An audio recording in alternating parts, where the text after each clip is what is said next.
This is a test. 1, 2, 3, 1, 2. Yes! Yes! I enjoyed the out of this movie, guys. Honestly, one great thing I gotta say about this movie, it is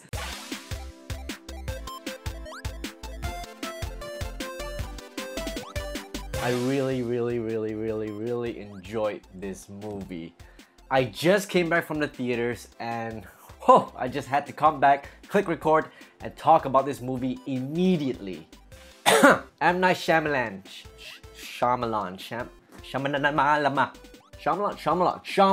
I gotta say, you already made a comeback from Split, and you've been making really terrible films for the past 10 years or so, and I gotta say, you're going on a good streak here. People that say that you've had a fluke with Split are wrong, because this movie is pretty damn good. It takes a very interesting spin on the whole superhero comic book genre. Now, it's not a superhero movie, it just has that kind of setting. It's a familiar setting with an unfamiliar story.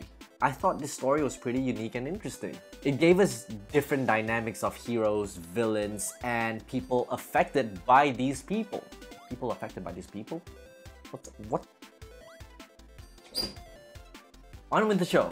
Glass really knows how to be subtle and be not too ambitious in revealing certain important plot points, or in terms of their camera angles, as well as the performance of the actors, and especially with moving forward with the story.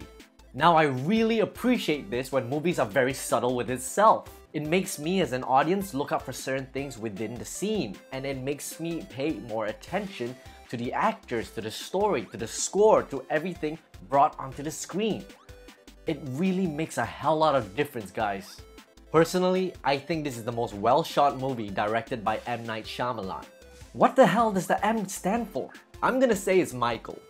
The director of photography is really good. I really appreciated how he shot this movie. He can be very unique at certain shots, but at the same time, he can be very subtle.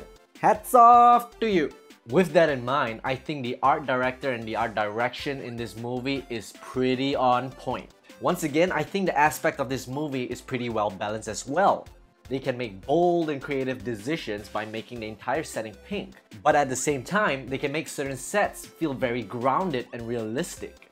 And they all freaking work! So as for the performances and actors in this movie, I really think they gave about 120% for each and every one of them.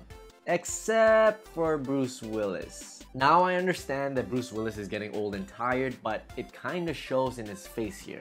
I can actually see Bruce Willis putting some effort into his role, but at times you can see him just doing his broody facial expression that he always does. Yippee-ki-yay.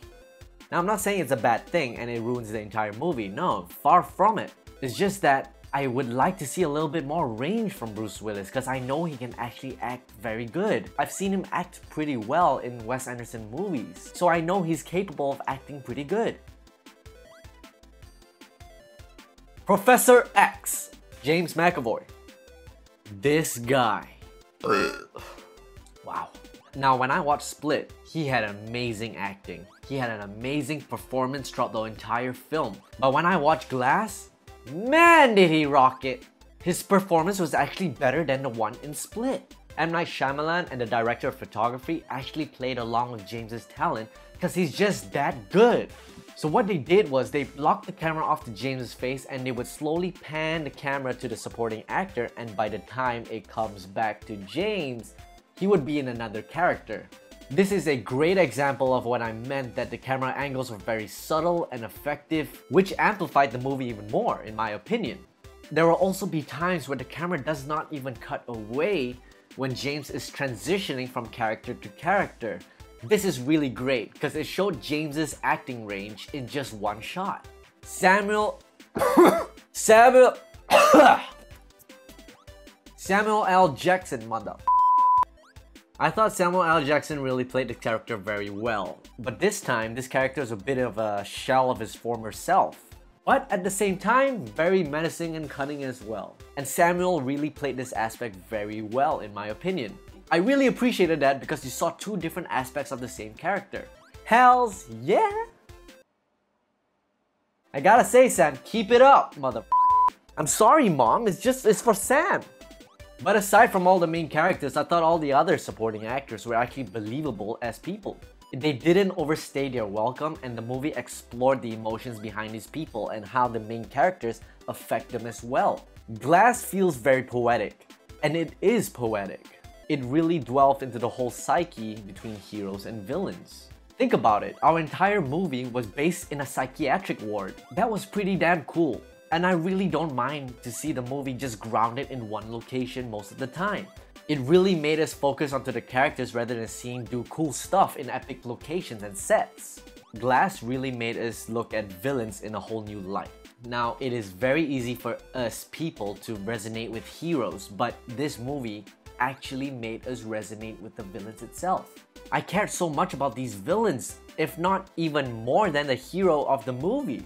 So that is one aspect I really appreciate for Glass. And one more thing that I really appreciate about this movie is that the entire climax of the movie happened in the day. Guys, I love it when they do this because I can see everything so clearly. I hate it when we get our third act in this dark, gritty, smoky area that we can hardly just see what's going on and it's just a CGI mess. Finally! A movie that we can see in the day and then actually process what's happening. Salute! And I gotta give credit where credit is due. Glass is a movie you gotta watch, guys. If you haven't seen Unbreakable or Split, but you loosely know what the plot is about, I honestly think you might enjoy this nonetheless. Personally, I didn't watch Unbreakable, but I did watch Split. So coming straight from Split, this movie was still very, very good. And I shouldn't have eaten that hot dog. But even though I didn't watch Unbreakable, I still was able to cope with the movie and followed through. So yes guys, that is my quick review on Glass, and honestly, I was very excited and happy to watch this movie. If you guys are planning to watch it this weekend, go ahead, catch it, because you will not be disappointed, and I think this movie deserves your money. This is not an ad at all. Yo, M Night, you got the money yet? So thanks for tuning in to Entertainment Geekly. I am your host Jim Chu, and I hope to see you in the next one. See you around, guys.